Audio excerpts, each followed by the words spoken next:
به نام خدا. اهل کتاب خوندنی؟ اهل تحقیق و مطالعه‌ای؟ به رمان و داستان علاقه داری؟ دوست داری به یه عالم کتاب مختلف دسترسی داشته باشی؟ پس بفرمایید کتاب. برای دیدن ویدئوهای بیشتر کانال ما را سابسکرایب کنید. سلام، من برایان تریسی هستم. به این برنامه خوش اومدین. یکی از اصلی ترین هدفاتون در زندگی باید رسیدن به استقلال مالی باشه. باید قصدتون رسیدن به نقطه‌ای باشه که اونقدر پول داشته باشید که دیگه هیچ وقت نگران نداشتن پول نباشید. اون چه مایه دلگرمی اینه که امروزه رسیدن به استقلال مالی بسیار آسان‌تر از گذشته است. ما در غنی‌ترین دوران تاریخ بشر زندگی می‌کنیم. بسیار بیشتر از قبل اطرافمون رو ثروت و فراوانی گرفته. هدفتون باید این باشه که در دوران طلایی بشریت سهمی داشته باشید. پول در خود انرژی داره و جذب افرادی میشه که با اون درست برخورد میکنند. پول تمایل داره به سوی کسایی سرازیر بشه که بتونن از اون به بهترین شکل برای تولید کالا و خدمات ارزشمند استفاده کنن و بتونن اون رو سرمایه گذاری کنن تا کار و فرصتهای بیشتری ایجاد بشه که به سود دیگران باشه. در این حال پول از کسایی که از اون درست استفاده نمی‌کنن یا به شکلی غیر سازنده خرجش می‌کنن فرار می‌کنه. وظیفه شما اینه که تا جایی که میتونید از راه درست پول به دست بیارید و از اون استفاده کنید تا کیفیت زندگی خود و عزیزانتون رو بالا ببرید. اول، قانون علت و معلول. هر اتفاقی دلیلی داره، برای هر معلولی علتی وجود داره. این قانون اساسی در سرنوشت بشره. این قانون میگه ما در دنیای زندگی میکنیم که قانون بر اون حاکمه، نه شانس. میگه هر اتفاقی دلیلی داره، چه دلیلش رو بدونیم و چه ندونیم. هر معلولی موفقیت باشه یا شکست، ثروت باشه یا فقر، علت یا علتهای بخصوصی داره. هر علت یا اتفاقی نوعی معلول یا پیامد داره، چه اون رو ببینیم چه نبینیم، چه خوشمون بیاد و چه نیاد. قانون علت و معلول میگه که تمام دستاوردها، ثروت، خوشبختی، رفاه و موفقیت معلول یا نتیجه مستقیم یا غیر مستقیم علتها یا اعمال به خصوصی هستند. اگه معلول یا نتیجه ای رو که میخواید به دست بیارید رو به وضوح بدونید، احتمالاً میتونید به اون دست بیابید. میتونید بقیه کسایی رو که به همون هدف رسیدن بررسی کنید و شما هم میتونید با انجام همون کاری که اونا کردن به همون نتیجه ها برسید. قانون علت و معلول همان گونه که در مورد چیزهای دیگه صدق میکنه، در مورد پول هم صادقه. این قانون میگه که موفقیت مالی یک معلوله و برای همین از علتهای مشخصی ناشی میشه. وقتی این علتها رو بشناسید و اونا رو در زندگی و فعالیتاتون به کار ببندید، همون معلولهای نصیبتون میشه که هزاران یا میلیونها شخص دیگه به اون رسیدن. اگه تنها همون کارایی رو بکنید که دیگران قبل از شما کردن تا به پول برسن، شما هم میتونید هر قدر که پول میخواید به دست بیارید. اگه اون کارا رو نکنید به اون نتایج نمیرسید. مسئله به همین سادگیه. مهمترین بیان این قانون جهانی اینه: افکار علت هستند و شرایط معلول. به عبارت دیگه میشه گفت فکر سازنده است. افکار شما منبع اصلی نیروهای سازنده در زندگیتونه. تمام دنیاتون رو با نحوه تفکرتون میسازید. تمام افراد و موقعیت‌های کنونی در زندگی شما به وسیله تفکرتون ساخته شدن یا به وسیله افکار خودتون جذب شما شدن و هنگامی که تفکرتون رو تغییر بدید، زندگیتون رو متحول خواهید ساخت. برخی مواقع این اتفاق فقط در عرض چند ثانیه رخ میده. مهمترین اصل موفقیت شخصی یا کاری اینه: شما همون چیزی میشید که بیشتر مواقع به اون فکر میکنید. نحوه احساس یا عکس العمل شما به اتفاقاتی که براتون میفته بستگی نداره، بلکه به نوع تفکر شما در مورد این اتفاقات وابسته است. دنیای بیرونیتون نیست که موقعیت‌ها یا شرایط رو بر شما تحمیل میکنه، بلکه دنیای درون شماست که شرایط زندگیتون رو میسازه. به ویژه تفکر شما در مورد پول و وضعیت مالیتون تا حد زیادی تعیین کننده وضعیت مالی فعلی شماست. تشخیص درست نیمی از درمانه. به بخش‌های مهم زندگیتون، خانواده، سلامتی، کار و شرایط مالیتون نگاه کنید و به رابطه علت و معلولی بین نحوه تفکر، گفته‌ها، احساسات، رفتار و نتایجی که میگیرید توجه کنید. با خودتون صادق باشید. دوم، قانون باور. این قانون میگه هر آنچه که با احساس به اون باور دارید به واقعیت تبدیل میشه. این قانون میگه که شما همواره مطابق با باورهاتون، به خصوص باورهایی که در مورد خود دارید، عمل میکنید. باورهای شما مثل فیلتر عمل میکنه که اطلاعاتی رو که با اون همخونی ندارن رو حذف میکنن. شما لزوما اون چه رو که میبینید باور نمیکنید، بلکه همون چیزی رو میبینید که از قبل به اون باور داشتید. صرف نظر از اینکه باورها و پیش‌داوریاتون بر مبنای واقعیت یا خیال، شما اطلاعاتی که متناقض با باورهاتون رو رد میکنید. این مسئله به طور خاص در مورد پول صدق میکنه. بهترین باوری که میتونید در خودتون ایجاد کنید اینه: سرنوشت شما این گونه مقدر شده که از لحاظ مالی به موفقیت بزرگی برسید. وقتی کاملا اطمینان حاصل کردید که در جهت موفقیت مالی پیش میرید، رفتارهایی رو در پیش خواهید گرفت که این امر رو محقق میسازه. بدترین باورهایی که میتونید داشته باشید باورهاییه که شما رو محدود میکنه. این باورها وقتی وجود دارند که شما فکر میکنید از برخی جنبه‌ها محدودیت دارید. واقعیت اینه که هیچ کس از شما بهتر نیست و هیچ کس هم از شما زرنگتر نیست. اگه عملکرد کسی از شما بهتره، بیشتر به این دلیله که اون فرد استعدادهای طبیعیش رو بیشتر از شما پرورش داده و اون قوانین علت و معلولی که در زندگی و امور مالی صدق میکنه رو قبل از شما آموخته. اما هر کار عاقلانه‌ای رو که فرد دیگه‌ای انجام داده احتمالاً شما هم میتونید انجام بدید. تنها باید روش اون رو یاد بگیرید. چه چیزیه که اگه بدونید امکان نداره شکست بخورید، جرأت آرزوش رو خواهید داشت. اگه هیچ محدودیتی نداشتید و اگه همه زمان، پول، استعداد، مهارت و ارتباطات مورد نیازتون رو داشتید، دوست داشتید در زندگیتون چه کاری انجام بدید؟ چه فردی بشید یا چه چیزی داشته باشید؟ سوم، قانون انتظارات. این قانون میگه هر چه رو با اطمینان انتظار داشته باشید، مثل خبری از آینده است که خودتون اون رو محقق میکنید. شما همیشه با نحوه تفکر یا صحبتتون درباره اینکه کارها چگونه پیش خواهند رفت مثل یک پیشگو عمل میکنید. وقتی با اطمینان انتظار دارید که چیزای خوبی براتون اتفاق بیفته، به طور معمول این چنین میشه. اگه هم انتظار داشته باشید که اتفاقی منفی بیفته، معمولا همینطور خواهد شد. افراد ثروتمند انتظار دارند که پولدار باشند، افراد موفق انتظار دارند که موفق باشند و افراد شاد و محبوب انتظار دارند که شاد و محبوب باشند. انتظارات شما تا حد زیادی دست خودتونه، پس بهترین انتظار رو از خودتون داشته باشید. تصور کنید که توانایی نامحدودی دارید و میتونید به هر چیزی که در فکرتونه برسید. تصور کنید که آینده شما تنها با تصوراتتون محدود میشه و هر چیزی که تاکنون به اون رسیدید تنها بخش کوچکی از چیزیه که واقعاً میخواید به اون برسید. تصور کنید که عالی ترین لحظه هاتون هنوز در راهن و هر چیزی که تا به حال براتون اتفاق افتاده تنها یک نوع آماده سازی شما برای چیزهای بزرگی است که قراره بعداً براتون اتفاق بیفته. چهارم، قانون جذب. این قانون بسیار عالیه و میگه شما یک آهنربای زنده هستید. این قانون میگه شما همیشه افراد، موقعیت و شرایطی رو جذب میکنید که با افکار غالبتون هماهنگی داره. این یکی از قانونهای بزرگیه که بیشتر موفقیت‌ها و شکست‌ها رو در زندگی کاری و شخصی توضیح میده. میگه هر چه رو امروز در زندگیتون دارید به سبب طرز فکرتون جذب کردید و چون میتونید طرز فکرتون رو تغییر بدید، پس میتونید زندگیتون را هم دگرگون کنید. وقتی تمایل شدیدی به موفقیت مالی در خودتون ایجاد کرده باشید و پیوسته به اون فکر کنید، یک میدان نیرو از انرژی احساسی مثبت ایجاد میکنید که افراد، ایده‌ها و فرصت‌هایی رو به زندگیتون جذب میکنه که به شما کمک میکنه هدفاتون رو به واقعیت تبدیل کنید. به زندگی مالی کنونیتون نگاه کنید و ببینید که چگونه با افکارتون هماهنگی داره. مسئول همه چیزهای خوب زندگیتون خود شما هستید. این چیزها رو به این علت دارید که شما اونها رو به خودتون جذب کردید.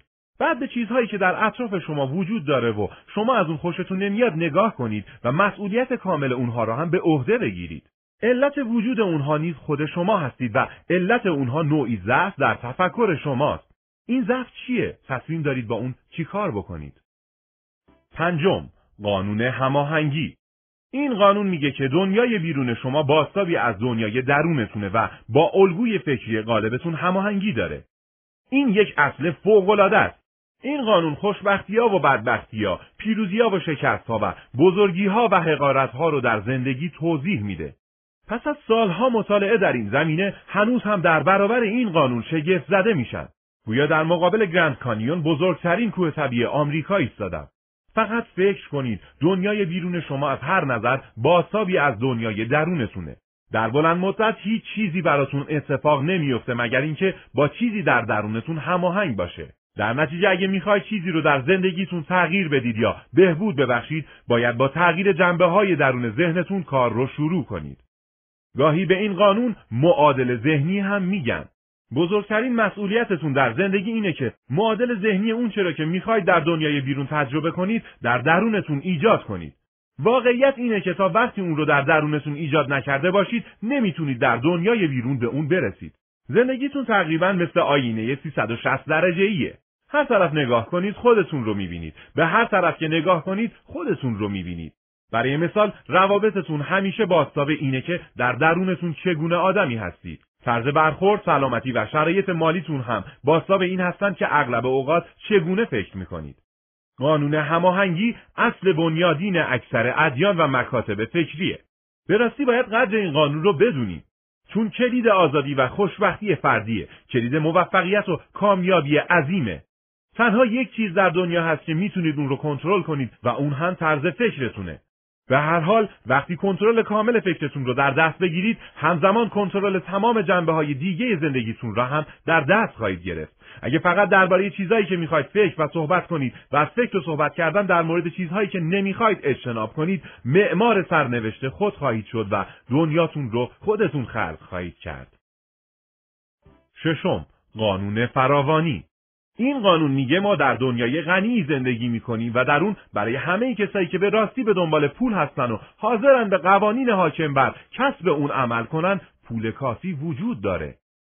یعنی پول کافی برای شما وجود داره و به راستی هیچ کمبودی نیست. هر چه رو بخواید و مورد نیازتون باشه عملاً میتونید داشته باشید.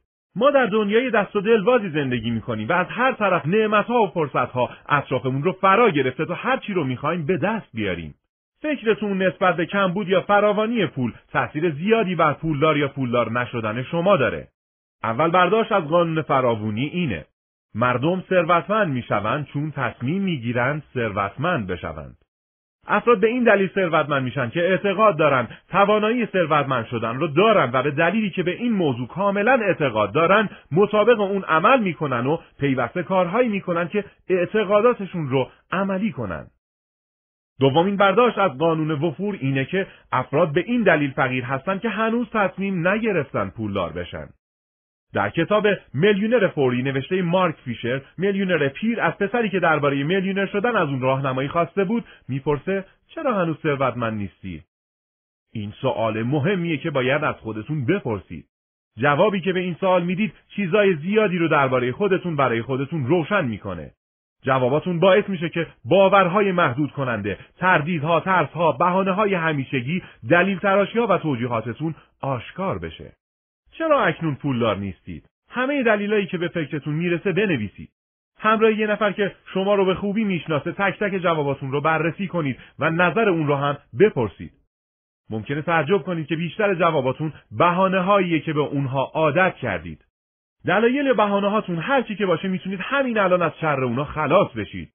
دنیا پر از صدها و هزاران نفره که اونقدر مشکلات سر راشون بوده که حتی نمیتونید تصورش رو بکنید. و با این وجود پیش رفتن و موفق شدن و شما هم میتونید.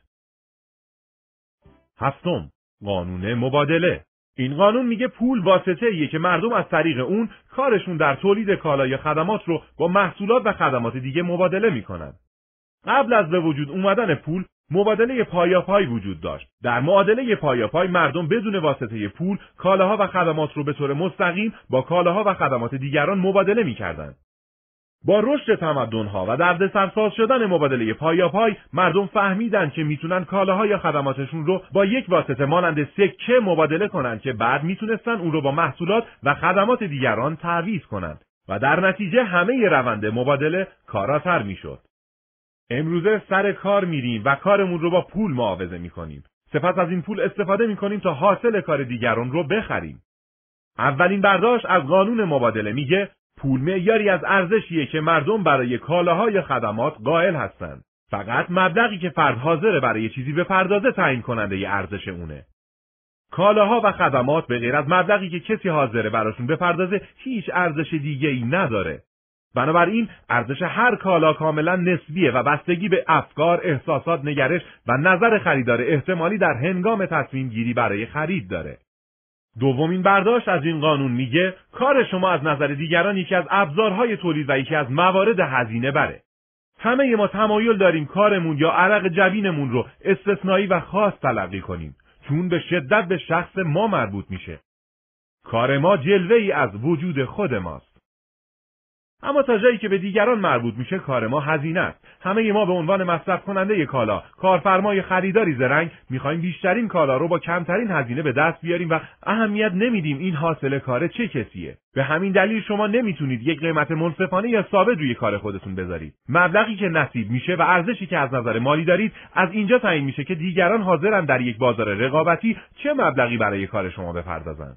سومین برداشت از این قانون میگه مبلغی که شما به دست میارید معیاری است از اینکه دیگران چه ارزشی برای فعالیت‌های شما قائل هستند. نحوه برخورد بازار با کار شما ساده است.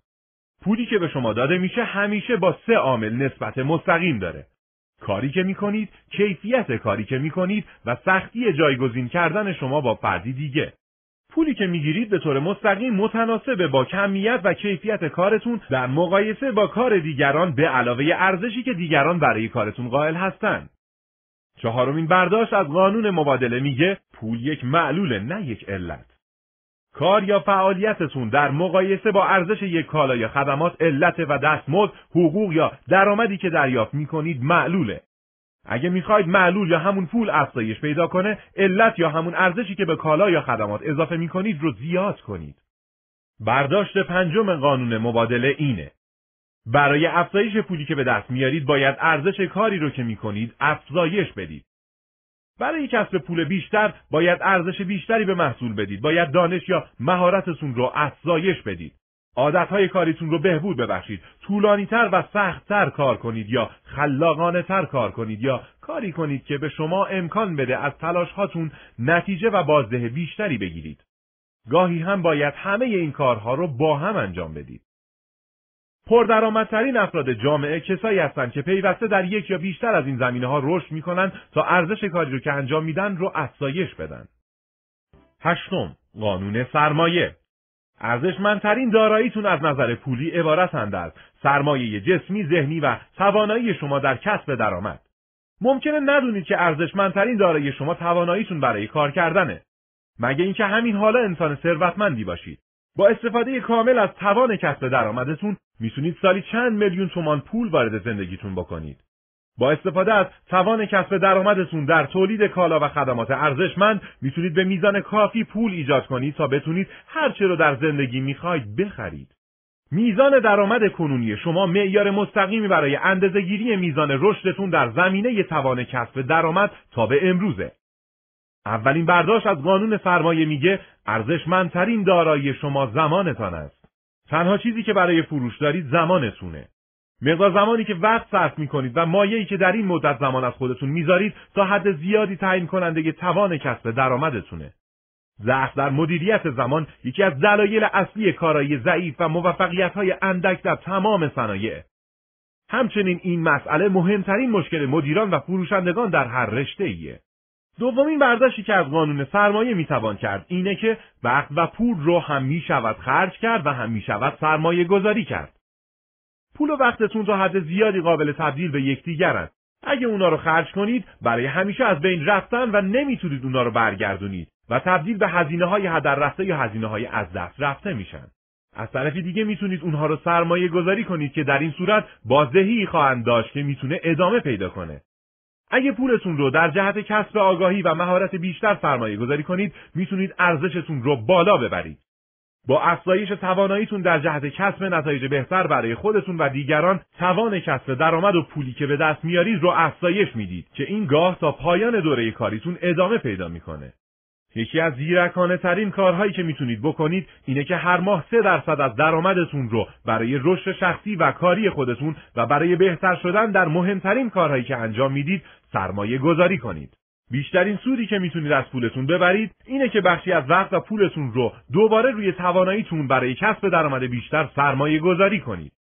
همه افراد موفق دیر یا زود این موضوع رو فهمیدن و همه افراد فقیر و بدبخت هنوز در تلاش هستند که اون رو بفهمند.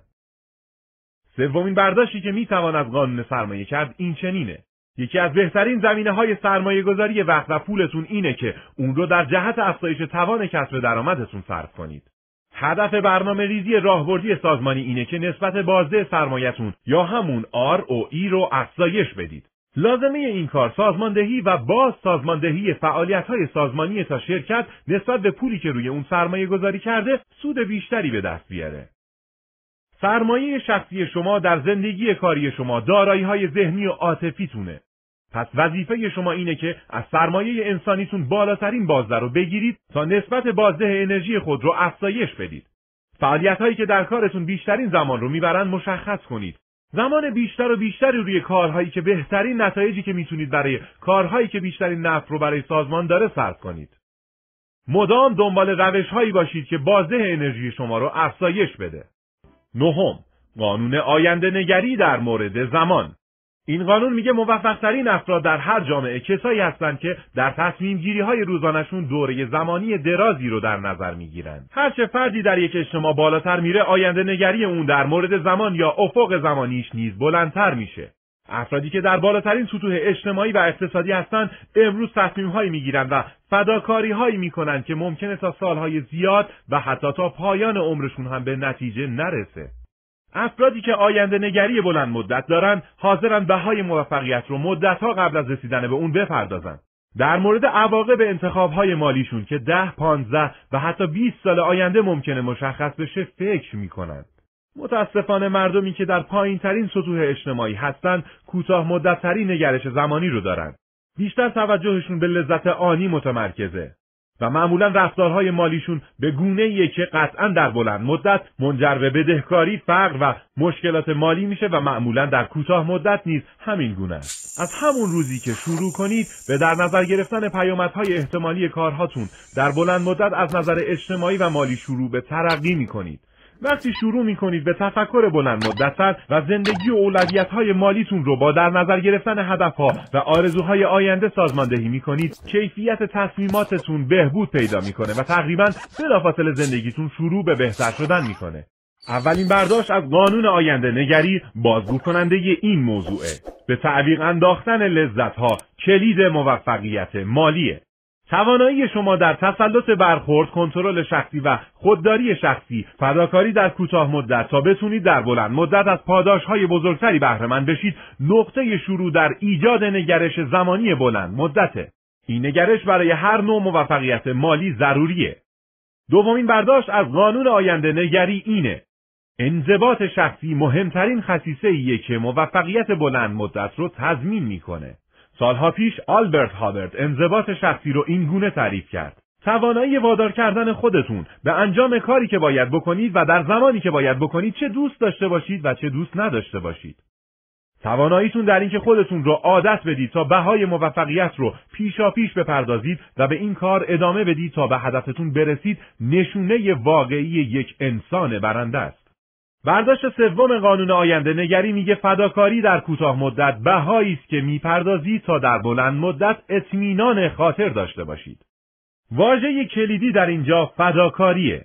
وقتی در برابر وسوسه‌های انجام کارهای خوشایند و ساده مقاومت میکنید و به جای اون خودتون رو عادت میدید که کارهای سخت و لازم رو انجام بدید، در خودتون شخصیتی ایجاد میکنید که براتون یک زندگی بهتر در آینده رو تضمین میکنه. اگه وقت و پولتون رو با معاشرت‌های بیهوده و تلویزیون نگاه کردن به هدر ندید و اونها رو پیوسته برای رشدتون سرمایه گذاری کنید، خودتون رو در مسیر امدادهای غیبی قرار میدید و عملاً آینده‌تون رو تضمین میکنید. 10. قانون شماره 10 قانون پسنداز است. این قانون میگه که استقلال مالی نصیب کسی میشه که در طول زندگیش 10% یا بیشتر از درآمدش رو پسنداز کنه. یکی از زیرکانه ترین کارهایی که میتونید بکنید اینه که پسنداز کردن بخشی از حقوق هر ماهتون رو به یک عادت تبدیل کنید. ثبات و رفاه افراد، خانواده‌ها و حتی جوامع رابطه مستقیمی با میزان پسندازشون داره. پسنداز امروز تضمین کننده آسایش و امکانات فرداست. اولین برداشتی که از قانون پسنداز میتوان کرد از کتاب ثروتمندترین مرد بابل اثر جورج کلاسن گرفته شده که میگه اول سهم خودتون رو بردارید. از همین امروز ابتدا 10% از مجموع درآمدتون رو پسنداز کنید و هرگز به اون دست نزنید. این پس‌اندازها تبدیل به صندوق اندوخته‌های بلند مدتتون خواهد شد و هرگز نباید از اون برای کاری غیر از تضمین آینده مالیتون استفاده کنید. اگه ابتدا 10% از درآمدتون رو برای خودتون بردارید و خودتون رو وادار کنید تا با 90% باقی مونده زندگی کنید، خیلی زود به اون عادت خواهید کرد.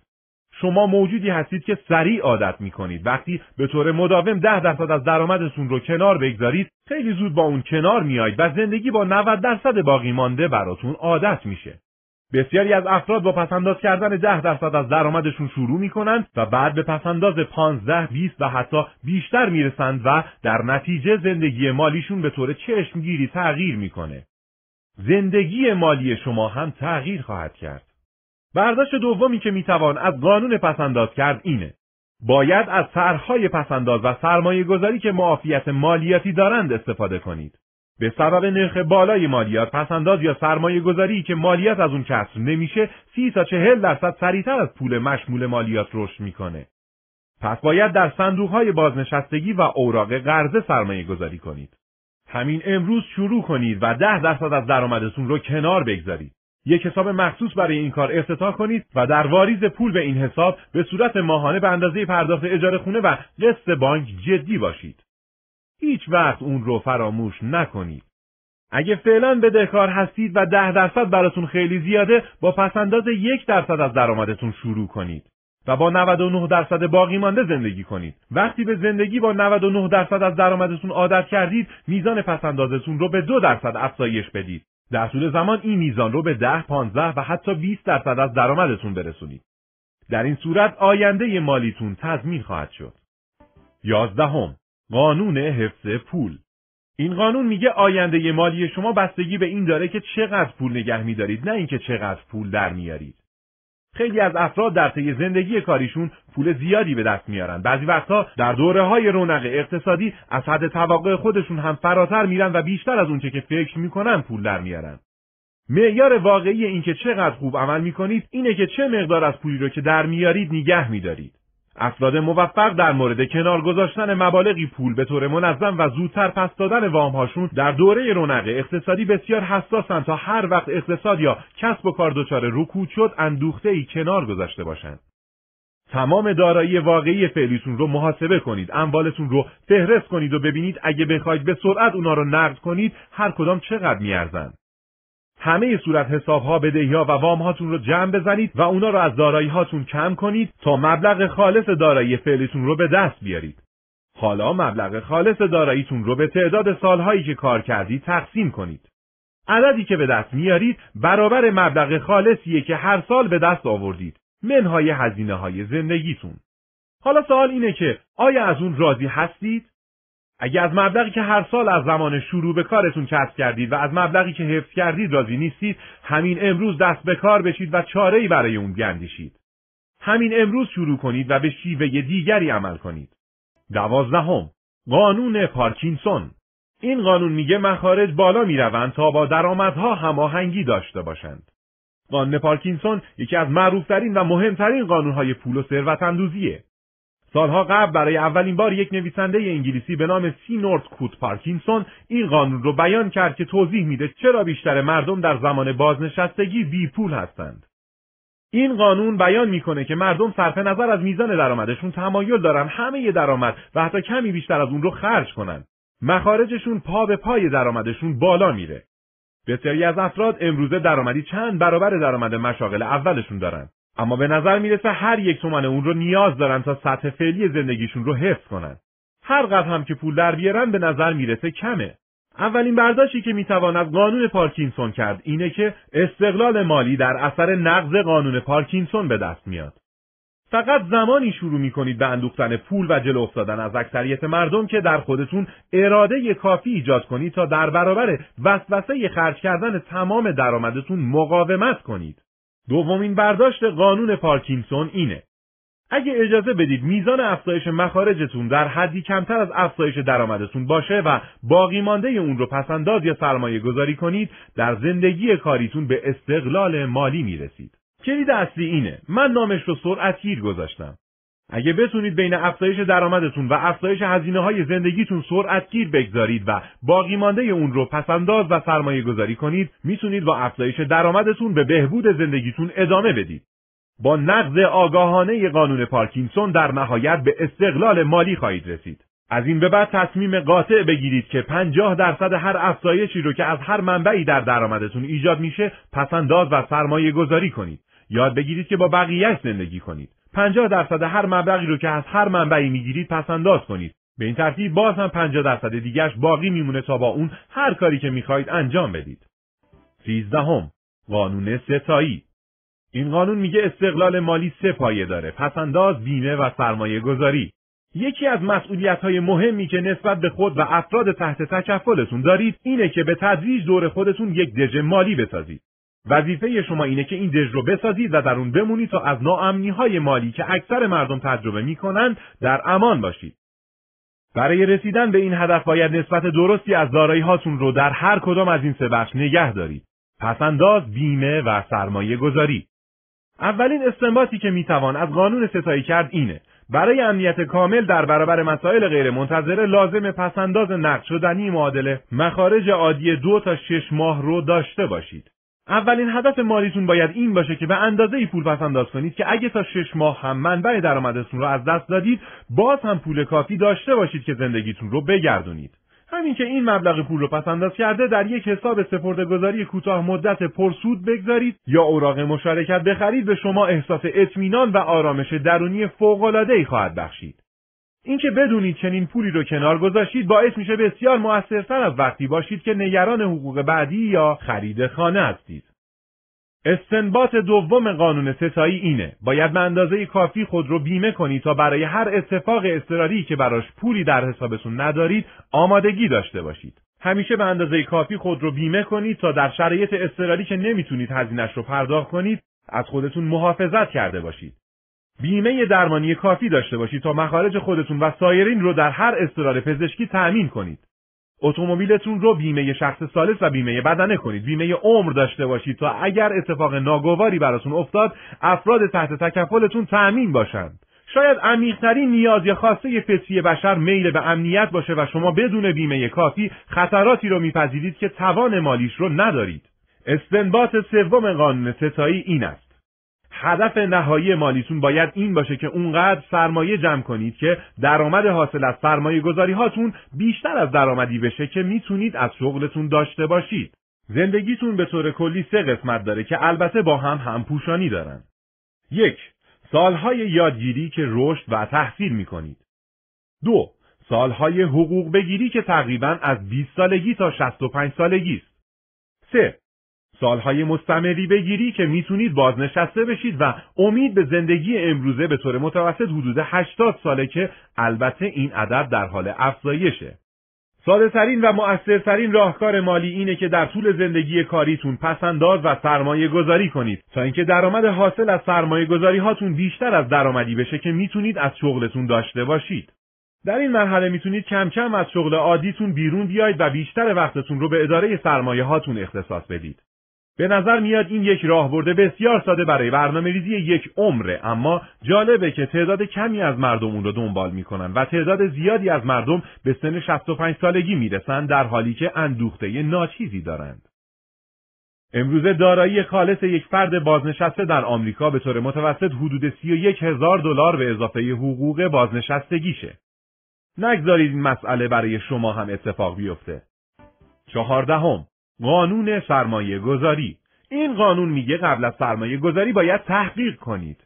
این یکی از مهمترین قانونهای پوله و میگه برای بررسی هر سرمایه گذاری باید دست کم همون مقدار وقت بگذارید که برای به دست آوردن پول اون سرمایه گذاری وقت صرف کردید.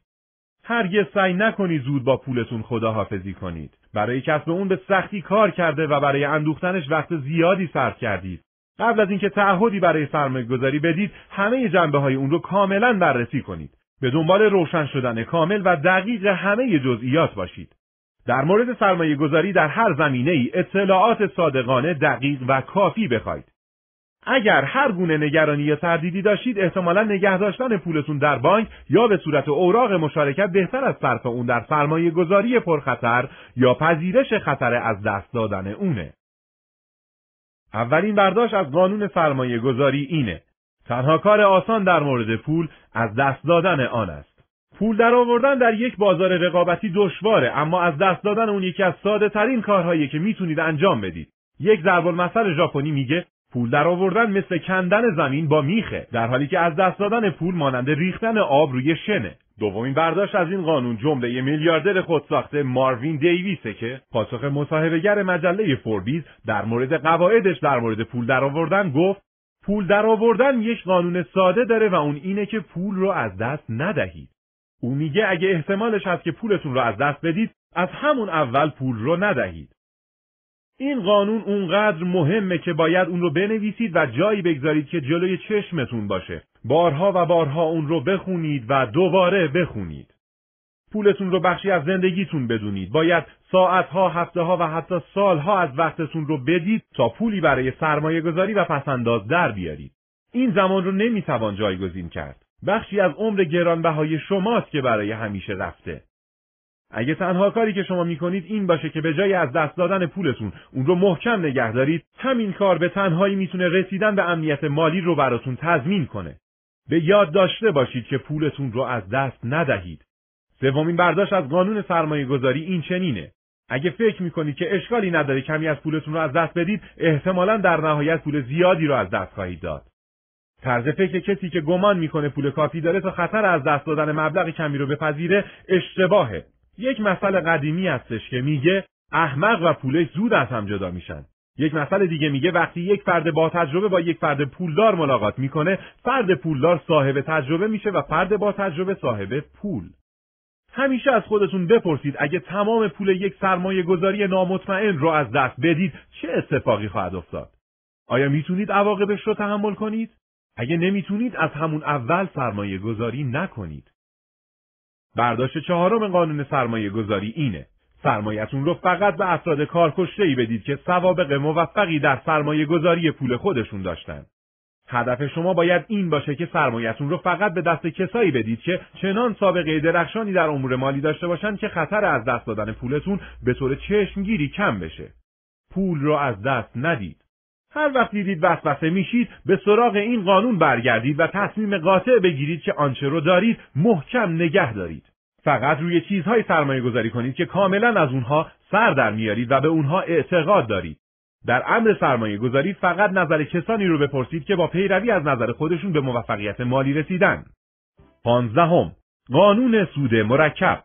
این قانون میگه سرمایه گذاری محتاطانه پولتون همراه با سود مرکب در نهایت شما رو پولدار خواهد کرد. سود مرکبی که از بزرگترین معجزه‌های اقتصادی در تاریخ بشره. آلبرت انیشتین اون رو قوی‌ترین نیرو در جامعه میدونه. وقتی اجازه میدید پولتون با سود مرکب در طی مدت زمان کافی جمع بشه، بیش از حد انتظارتون زیاد خواهد شد. میتونید از قانون 72 استفاده کنید تا تعیین کنید چقدر طول میکشه پولتون با سود معینی 2 برابر بشه. روش ساده اونه که عدد 72 رو بر درصد سود تقسیم کنید. به عنوان مثال اگر 8% سود برای سرمایه گذاریتون دریافت میکنید، عدد 72 رو بر 8 تقسیم کنید. پاسخ عدد 9. یعنی 9 سال طول خواهد کشید تا پولتون رو با سود 8% 2 برابر کنید. تخمین زده شده که اگر $1 با نرخ 3% سود در زمان حضرت عیسی مسیح علیه السلام سرمایه گذاری میشد، تبدیل به نصف پولی میشد که امروز در جهان وجود داره. اگه اجازه داده میشد که این پول رشد کنه و 2 برابر بشه و بارها 2 برابر بشه، امروز به چند بیلیارد یا چند تریلیارد تبدیل میشد. برداشت اول از این قانون میگه کلید سود مرکب اینه که پول رو کنار بگذارید و هرگز به اون دست نزنید. هر وقت شروع کردید به انباشتن پول و پولتون رشد کرد، هرگز نباید به اون دست بزنید و نباید به هیچ دلیلی اون رو خرج کنید. اگه این نکته رو رعایت نکنید، قدرت نهفته در سود مرکب رو از دست میدید. پولی که امروز از اون خرج میکنید شاید کم باشه، اما مبلغی رو از دست میدید که میتونست در آینده به مبلغ زیادی تبدیل بشه.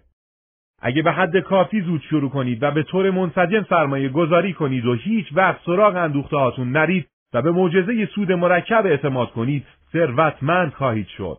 یک فرد معمولی با درآمدی معمولی که از 21 سالگی تا 65 سالگی هر ماه 100,000 تومان و سود مرکبی معادل 10% در این مدت کسب کرده، هنگامی که بازنشسته میشه دارایی خالص او بیش از 1 میلیارد تومان خواهد بود. یک حساب سپرده سرمایه‌گذاری ماهانه معمولی برای خودتون افتتاح کنید و متعهد بشید که مبلغ ثابتی رو در 5، 10 یا حتی 20 سال آینده سرمایه‌گذاری کنید. شرکتی رو انتخاب کنید که مجموعه‌ای از حوزه‌های مختلف سرمایه‌گذاری رو داشته باشه و بگذارید پولتون ماه‌ها و سال‌ها براتون کار کنه. 16. قانون انباشت. این قانون میگه هر دستاورد بزرگ مالی حاصل انباشت صدها کار و فداکاری‌های کوچکه که هیچ کس اون رو نمیبینه یا قدرش رو نمیدونه. دستیابی به استقلال مالی نیاز به تلاش‌های کوچک زیادی از طرف شما داره. برای شروع روند انباشت باید منظم و با پشت کار باشید.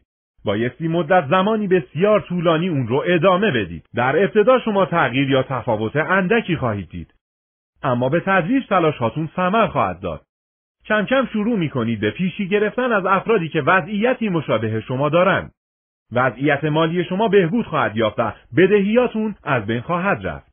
حساب بانکیتون رشد خواهد کرد و تمام زندگیتون بهتر خواهد شد. اولین استنباطی که از قانون انباشت میشه کرد اینه: همگام با انباشت سرمایه هاتون شتابی خواهید گرفت که شما رو با سرعت بیشتری به سمت اهداف مالیتون سوق میده. شروع برنامه انباشت مالی سخته، اما وقتی شروع کردید خواهید دید که ادامه اون ساده و ساده تر میشه. اصل شتاب یکی از بزرگترین اسرار موفقیته. این اصل میگه که غلبه بر اینرسی و مقاومت اولیه در مقابل انباشت مالی انرژی زیادی میبره. اما وقتی شروع کردید انرژی بسیار کمتری برای ادامه اون مورد نیازه. استنباط دوم قانون انباشت میگه در ابتدای کار سخت است، اما با حرکت قدم به قدم کارها آسان میشوند. برای اولین بار وقتی در مورد پسنداز 10 یا 20% از درآمدتون فکر میکنید، بلافاصله همه جور دلیل در تایید امکان پذیر نبودن این کار به ذهنتون میاد. شاید تا خرخره در قرض فرو رفته باشید. شاید همه پولی که در میارید خرج میکنید تا چرخ زندگیتون بچرخه. اما اگر خودتون رو در این وضعیت میبینید، باز هم راه حلی وجود داره. شروع کنید به پسنداز کردن 1% از درآمدتون که باید از دست دادن به اون اجتناب کنید. از این به بعد عصرها که به خونه برمیگردید، پول خورده‌هاتون رو در یک ظرف بزرگ بریزید. هر وقت این ظرف پر شد، پولای داخل اون رو به بانک ببرید و اون رو در حساب پسندازتون واریز کنید. هرگاه پول اضافه‌ای از محل فروش چیزی به دست میارید یا پس از پرداخت یک بدهی قدیمی مقداری پول اضافه میارید یا تشویقی دریافت میکنید، اون رو به جای خرج کردن در حساب مخصوصتون بگذارید. سرعتی که این مقادیر اندک شروع به انباشته شدن میکنن شما را شگفت زده خواهد کرد. هر وقت پسنداز کردن 1% براتون آسون شد، اون رو به 2، 3، 4 یا 5% افزایش بدید و همینطور ادامه بدید. در مدت 1 سال خواهید دید که از بدهی‌هاتون خلاص میشید و 10، 15 و حتی 20% از درآمدتون رو پسنداز میکنید، بدون اون که تأثیر محسوسی بر زندگیتون داشته باشه. 17. قانون جذب پول. این قانون میگه هرچه مبلغ بیشتری پول پسنداز و انباشته کنید، پول بیشتری رو به زندگیتون جذب خواهید کرد. قانون جذب دلیل اصلی انباشت ثروت در طول تاریخ بوده. این قانون دلیل بسیاری از موفقیت‌ها و شکست‌ها در زمینه‌های مختلف زندگی، به خصوص مسائل مالی رو توضیح میده. پول جایی میره که محبوب و مورد احترام باشه. هرچه احساس مثبت‌تری نسبت به پول داشته باشید، فرصت‌های بیشتری برای بیشتر پول درآوردن به خودتون جذب خواهید کرد. اولین برداشت از قانون جذب که در مورد پول صادقه اینه: تفکر آگاهانه در مورد ثروت پول رو مانند آهنربا به خودش جذب میکنه. دقیقاً مانند آهنربایی که براده‌های آهن رو به خودش جذب میکنه. به همین دلیل خیلی مهمه که شروع کنید به انباشتن پول، صرف نظر از اینکه وضعیت فعلیتون چگونه است. حتی اگه شده چند سکه در قلک بندازید، با مبلغی اندک شروع به پسنداز کنید. این مقدار همراه جاذبه حاصل از احساس، علاقه و امید شما باعث میشه پول بیشتر با سرعتی بیشتر از حد انتظارتون جذب شما بشه. نتیجه دوم قانون جاذبه پول میگه پول میاره. وقتی شروع به انباشتن پول میکنید، این کار باعث میشه پول بیشتر و فرصتهای بیشتری برای کسب پول بیشتر جذبتون بشه. به همین دلیل مهمه که حتی اگر شده با مبلغی بسیار اندک کار رو شروع کنید. از اتفاقاتی که خواهد افتاد تعجب خواهید کرد. هر روز، هر هفته و هر ماه مدت زمانی رو صرف تفکر در مورد وضعیت مالیتون بکنید و دنبال راههایی بگردید تا از پولتون استفاده زیرکانه تری بکنید. هرچه وقت بیشتری به تفکر هوشمندانه در مورد امور مالیتون اختصاص بدید، تصمیمات بهتری خواهید گرفت و پول بیشتری به دست خواهید آورد. هرچه بیشتر در مورد پس‌اندازها و سرمایه‌گذاری‌هاتون تفکر کنید، پس‌اندازها و سرمایه‌گذاری‌های بیشتری به زندگیتون جذب خواهید کرد. 18. قانون شتاب مضاعف.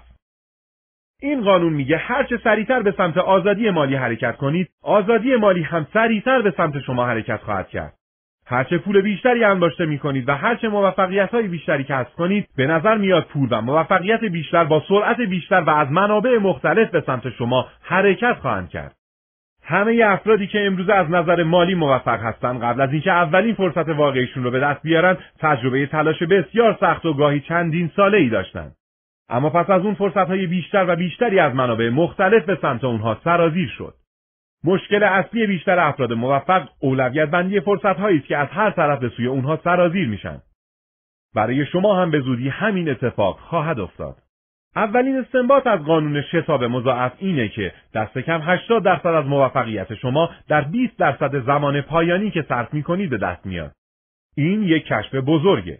به این فکر کنید. شما فقط از 80% ابتدای کار و پولی که در یک شرکت، کسب و کار یا پروژه سرمایه گذاری کردید، 20% از موفقیتی رو که براتون ممکن بود به دست بیارید رو کسب می‌کنید. بقیه 80% رو در 20% پایانی زمان و مبلغی که سرمایه گذاری کردید به دست خواهید آورد.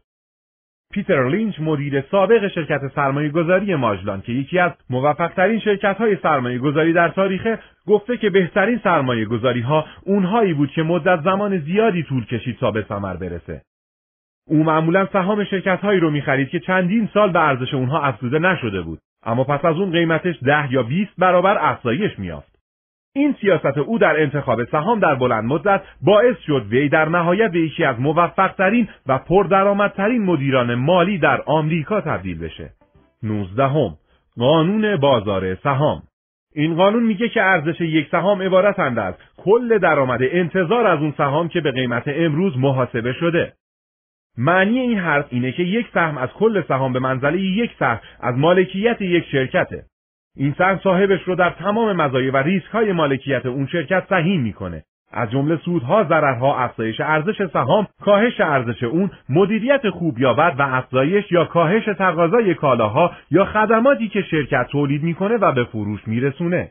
وقتی سهام میخرید دارید مبلغ مشخصی پول رو سرمایه گذاری میکنید و باور دارید که بازدهتون بیشتر از اون چیزی خواهد بود که در یک سرمایه گذاری تضمینی یا سپرده سرمایه گذاری مثل اوراق مشارکت به دست میارید. خرید سهام نوعی قماره، چون هم آینده شرکت و هم ارزش سهام غیر قابل پیش بینیه. اونها وابسته به عوامل بیشماری در بازار هستند، مانند فروش، رقابت، تغییرات در فناوری، نرخ سود، کیفیت مدیریت، رخدادهای جهانی، آب و هوا و خیلی چیزهای دیگه. اولین برداشت از قانون بازار سهام اینه: افراد شجاع پول در میارن، افراد محتاط هم پول در میارن، اما طمعکارها بدبخت میشن. یعنی کسایی که در زمان رشد بازار به شدت سرمایه گذاری میکنن سود میبرن. کسایی که در زمان افت بازار سهامشون رو میفروشن تا سرمایه خود رو نجات دهن سود میبرند. اما افراد طمعکار که میکوشن پول زیادی به جیب بزنن تقریبا همیشه ضرر میکنن. بیش از 70% از بورس بازار روزانه، یعنی کسایی که صبح با خرید سهام وارد بازار میشن و تا شب اونها رو فروخته از بازار خارج میشن، ضرر میکنن و بسیاری از اونها همه سرمایه‌شون رو از دست میدن. برداشت دوم از قانون بازار سهام اینه: سرمایه گذاری بلند مدت در بازار سهام بهترین راه دستیابی به امنیت مالی در دراز مدته. ارزش سهامی که در بازارهای ایالات متحده معامله میشه در 80 سال اخیر به طور میانگین 11% افزایش داشته. در نتیجه فردی که در 20 سالگی شروع به سرمایه گذاری کرده و ماهی $100 در یک شرکت سرمایه گذاری پول گذاشته باشه که سالیانه 10% رشد داشته، وقتی بازنشسته میشه دارایی خالص اون بیش از $1,000,000 خواهد بود. سومین استنباطی که از این قانون میتوان کرد اینه: خرید سهام به صورت مداوم شما را در دراز مدت ثروتمند خواهد کرد. معنیش در واقع اینه که در بازار چیزی به نام زمان سنجی وجود نداره. تقریبا برای شما و هر فرد دیگه‌ای محاله که همیشه وقتی که قیمت‌ها پایینه سهام بخره و اونها رو وقتی بفروشه که قیمت‌ها بالاست. همیشه بهتره به طور مداوم سهام شرکت خوب و با ثباتی رو بخرید که کالاها و خدمات با ارزش و معتبری میفروشه و این سهام رو در دراز مدت حفظ کنید. استنباط شماره 4 میگه بازار بورس توسط حرفه‌ای‌ها مدیریت میشه و از حرفه‌ای‌ها هم تشکیل شده. یعنی خرید هر سهام به منزله فروش همان سهام توسط فرد دیگه‌ایه. کسی که سهام رو میخره شرط میبنده که ارزش سهام پایین خواهد اومد. پس هر خرید و فروش سهام یک مسابقه است که در اون یک فرد عقل و قوه تشخیص خود رو در برابر عقل و قوه تشخیص طرف مقابل شرط میبنده. بسیاری از این افراد حرفه‌ای‌هایی هستند که این کار رو هفته‌ای 50 تا 60 ساعت انجام میدن. پس اهم‌ترین کار برای شما اینه که در سهام‌های شاخصی سرمایه گذاری کنید که نماد سهام‌های موجود در یک مجموعه است و قیمتش بر اساس روند میانگین بازار بالا و پایین میره. 20. قانون املاک. این قانون میگه که ارزش یک ملک معادل قدرت کسب درآمد اون در آینده است. ارزش یک ملک بستگی به مجموع درآمدی داره که اون ملک در بهترین حالت میتونه از حالا به بعد تولید کنه. ممکنه یک ملک برای یک مالک خاص ارزش عاطفی داشته باشه ولی ارزش پولی اون بستگی به قدرت کسب درآمد اون در آینده داره. میلیون‌ها کیلومتر مربع زمین وجود داره که هیچگاه ارزش واقعی نخواهند داشت.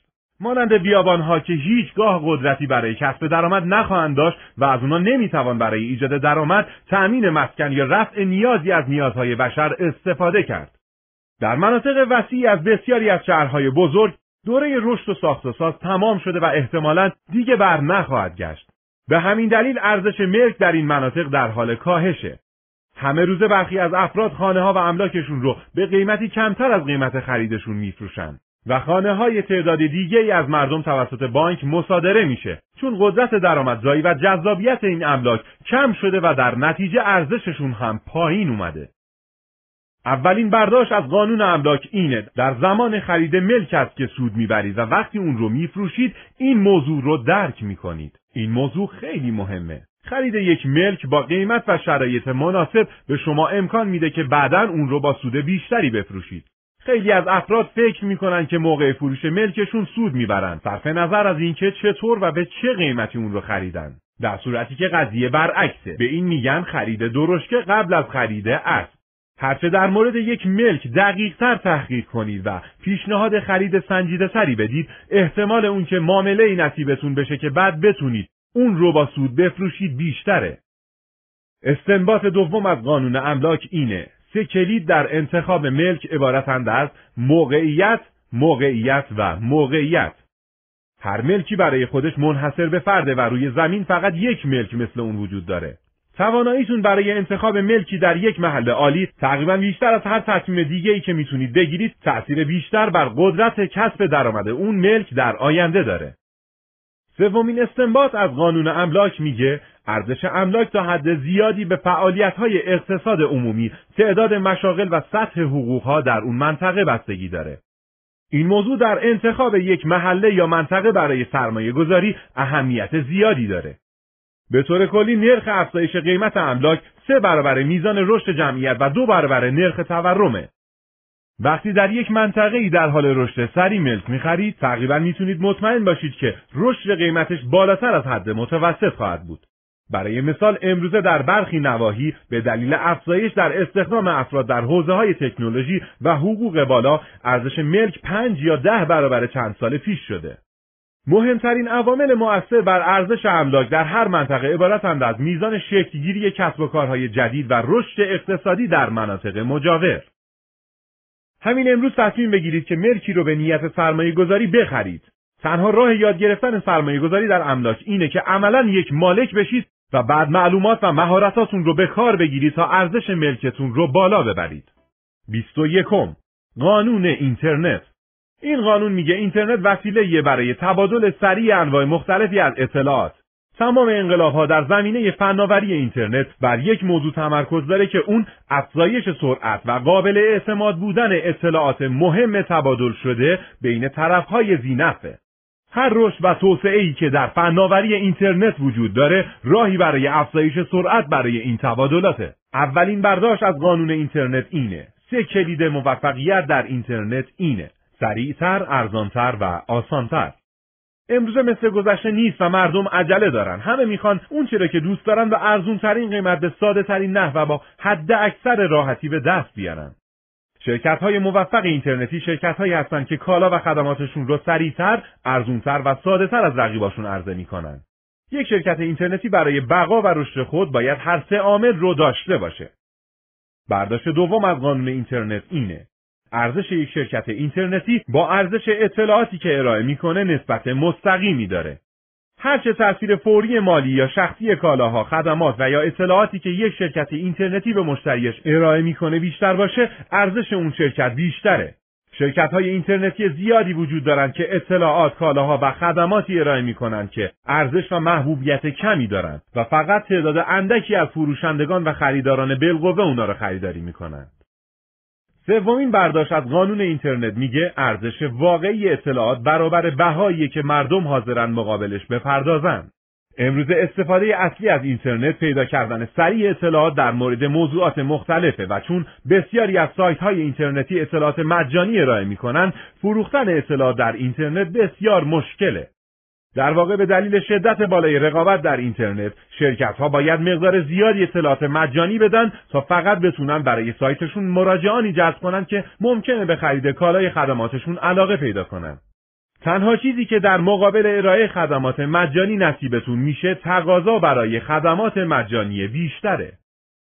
برداشت چهارم از قانون اینترنت این چنینه: یک شرکت اینترنتی فقط با فروش کالاها و خدمات کافی و همراه با سود میتونه دوام بیاره.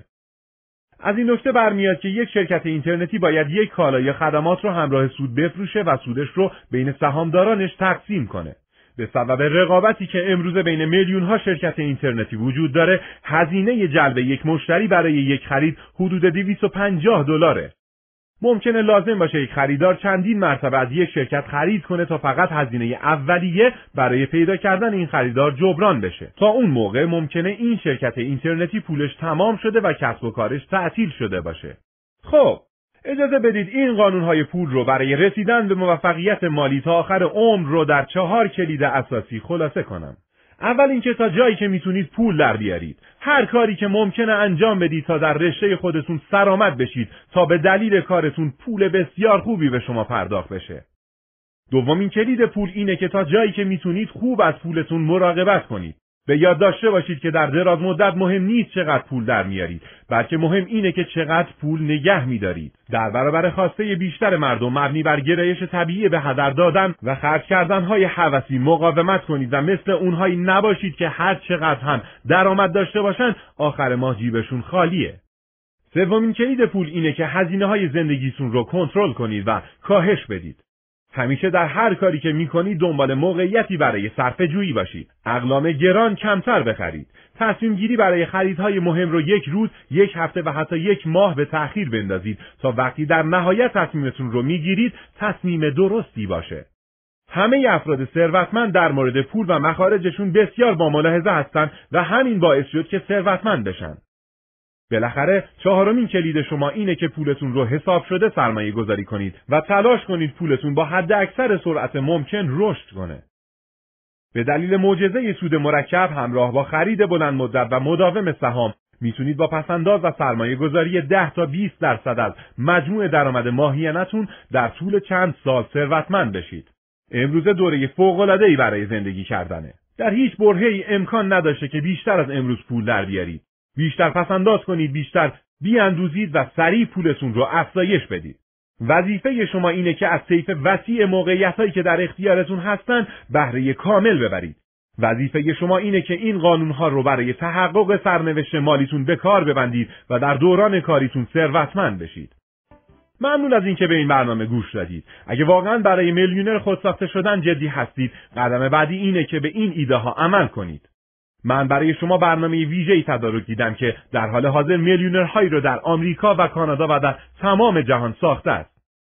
من اکنون این برنامه را ارتقا دادم، اون رو تصحیح کردم و اون رو گام به گام طراحی کردم که بتونید به سرعت از اون استفاده کنید تا زندگی مالی خودتون رو در مسیر پیشرفت قرار بدید. این برنامه سمینار میلیونر ساختن نام داره. در این برنامه 2 روزه با من و دیگران کار خواهید کرد تا برنامه مالی رو جمع‌آوری کنید که بتونید از اون پیروی کنید تا به استقلال مالی در سالها و ماه‌های آینده برسید. بهترین ایده و متدها رو یاد میگیرید که میتونید از صفر به میلیون‌ها دلار در اندک سالی برسید. بسیاری از افراد تنها با به کار بستن فقط یک قسمت از این برنامه کامل میلیونر خود ساخته شدند. وقتی این برنامه رو به هر چه که انجام میدید اعمال میکنید، درآمدتون رو افزایش میدید، هزینه هاتون رو قطع میکنید، بدهی هاتون رو پرداخت میکنید و به سرعت به سمت استقلال مالی پیش خواهید رفت. کارشناسان میگن که 10 میلیون میلیونر خودساخته دیگه در چند سال آینده در آمریکا به وجود خواهند آمد. اکثر این افراد امروز ورشکسته یا دارای بدهی‌های سنگینی هستند، اما این میلیونرهای خودساخته جدید یاد خواهند گرفت که چطور اون رو که احتیاج دارن یاد بگیرن تا به اون که احتیاج دارن برسن. کار شما اینه که یکی از اونها بشید. کار شما اینه که پرتکاپو به سمت چیزهایی که در زندگی میخواید بتازید. منتظر نمونید تا اونها به سمت شما بیان، چون هرگز چنین اتفاقی نخواهد افتاد. لطفاً از وبسایت shadenko.com دیدن فرمایید و برنامه مطالعه خانگی ساختن میلیونر رو سفارش بدید. بقیه برنامه‌های صوتی و ویدیویی دیگه من رو نیز چک کنید. اگه میتونید به سمینار زنده من در سن دیگو بیایید و اگه شرایط لازم رو داشتید، میتونید به برنامه پیشرفته من بیایید و یاد بگیرید که چطور زندگیتون رو خیلی سریع از اونچه که تصور میکنید تغییر بدید. اگه سوالی دارید در سایت briantracy.com اونها رو مطرح کنید تا بتونم سریعاً جوابتون رو بدم. ممنون از اینکه گوش دادید. موفق باشید.